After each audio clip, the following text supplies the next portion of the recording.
Hey friends, welcome in. We are talking kids with Dr. Caitlynn, as we do every Thursday. And today's topic, mononucleosis. Mono, if you know it well, unfortunately. Yeah.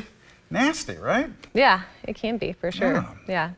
So mono, we were talking about this a little bit before, is actually in the family of like herpes viruses. So it's one of those interesting viruses that you can get it and then it stays in your body forever, right? And at random times it can sort of reactivate, and so you can sort of be shedding it in your saliva without even really knowing it. Wow. Which is why, you know, sometimes a kid will get it and the parents, you know, because it used to be called the kissing disease, which it's past its saliva, but I mean, it could be sharing drinks, food, just like close contact with friends, you know, baseball players sharing water bottles, that sort of thing. I remember it was a hot topic as a teenager. Yeah. So it was called, you know, the kissing disease, but really the incubation period is so long that, you know, you could have been exposed to it 6 weeks ago and only now be showing symptoms, right? So it's not necessarily, you know, oh, blame the girlfriend, blame the boyfriend or whatever. Right. Yeah.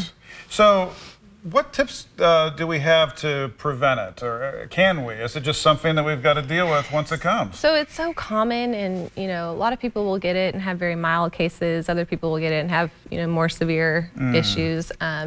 But typical things like hand washing, not sharing drinks or eating utensils.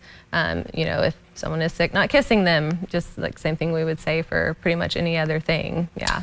And then symptoms to be aware of so that we're not confusing it with something else that we think it might be. So it can start out very just vague with lots of fatigue and I'm tired and my tummy's off and I just don't feel good. And then usually most people, what will prompt them to come in is the really severe throat pain that will develop, and you get these hugely swollen lymph nodes right here under your jaw. Right. And I mean, when you look in the throat, a lot of times the first thing most practitioners would think would be like, oh, you have strep.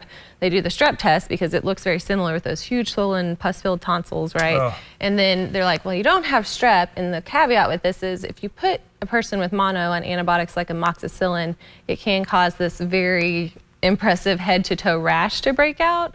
So you have to really be sure that you're like, okay, well, you know, I really think this is strep, or, you know, okay, maybe we should do the mono test, which is a finger prick blood test, and just confirm, because if you are wrong, it could really cause them to get pretty spotted. So. And as ever, just stay close to your doctor for getting through it. Yeah. Dr. Caitlynn, thanks.